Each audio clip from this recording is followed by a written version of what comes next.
Viewers, আজকে আমরা জানবো ডাটা এন্ট্রি সম্পর্কে। আমরা অনেকেই জানি না যে ডাটা এন্ট্রিটা কি। তো আজকে ডাটা এন্ট্রি সম্পর্কে বিস্তারিত আলোচনা করব। ডাটা এন্ট্রি কি এবং এটি কিভাবে কাজ করে এবং ডাটা এন্ট্রি কত প্রকার, সবকিছু বিস্তারিত আলোচনা করব এই ভিডিওটির মাধ্যমে। তো চলুন বন্ধুরা, ডাটা এন্ট্রি কি, ডাটা এন্ট্রি কাজটি কি, এই বিষয়ে স্পষ্ট বোঝার জন্য আপনাকে সর্বপ্রথম যে বিষয়টি জানতে হবে সেটি হচ্ছে ডাটা এন্ট্রিটা কি এবং কিভাবে কাজ করে। ডাটা এন্ট্রি মানে একজন টাইপিস্টের সাহায্যে টাইপিংয়ের মাধ্যমে যে কোনো হার্ড কপি থেকে ডাটাগুলো সফট কপিতে কনভার্ট করা এবং ডাটাগুলোকে তাদের যথাযথ স্থানে সংগ্রহ করা এবং জমা করা।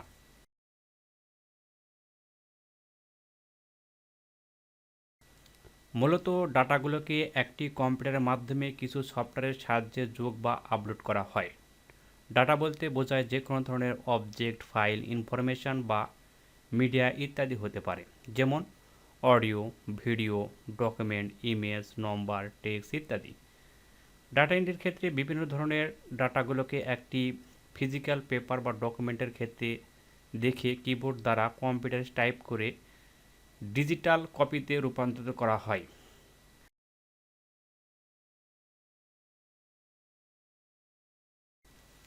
আর এ ধরনের ডাটা এন্ট্রির কাজ সেই ব্যক্তি দ্বারাই করানো হয়, তাকে বলা হয় ডাটা এন্ট্রি অপারেটর।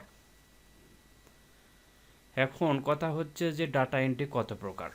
এখন বর্তমানে ডাটা এন্ট্রি বিভিন্ন প্রকার হয়ে থাকে, বিভিন্ন জনে বিভিন্নভাবে বিভিন্ন ডাটা এন্ট্রি করে থাকেন। তার মধ্যে যেগুলো কমন সেই ডাটা এন্ট্রিগুলো আমি আপনাদের বলছি, যেমন MS Excel data entry, spelling checking, paper documentation, job posting, translation, data conversation, database creation.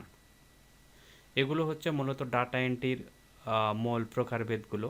এছাড়াও বিভিন্ন ধরনের ডাটা এন্ট্রি আছে যেগুলো আপনারা পরবর্তী ভিডিওতে আমরা বিস্তারিত প্রত্যেকটি ডাটা এন্ট্রি সম্পর্কে আপনাদের ডিটেলস বুঝিয়ে দেব, এবং ট্রান্সলেশনটা কি, ডাটা কনভারসেশনটা কি, এবং জব পোস্টিংটা কি, পেপার ডকুমেন্টেশনটা কি, স্পেলিং চেকিংটা কি, হ্যাঁ, এমএস এক্সেল ডাটা এন্ট্রি এগুলো কি, সবগুলোই বিস্তারিত আমি একটা একটা করে ভিডিও দিব। এক্ষেত্রে আপনাদের সুবিধা হবে যে আপনারা বুঝতে পারবেন যে আসলে ডাটা এন্ট্রিগুলো কী।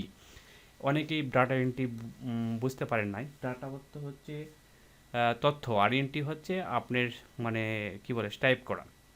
কোনো কিছু তথ্য এন্ট্রি করাই হচ্ছে ডাটা এন্ট্রি। এন্ট্রি মানে হচ্ছে বুঝতে পারছেন লিখে রাখা, কোনো কিছু তথ্য লেখা রাখাই হচ্ছে ডাটা এন্ট্রি। সেটা বিভিন্নভাবে হতে পারে, এখানে ভিডিও হতে পারে, অডিও হতে পারে, টেক্সটের মাধ্যমে হতে পারে, বা আদার্স কোনো ক্ষেত্রে হতে পারে যে ওয়েবসাইট থেকে বিভিন্ন ধরনের ডকুমেন্ট সার্চ দিয়ে সাজিয়ে গুজিয়ে লেখাও হতে পারে।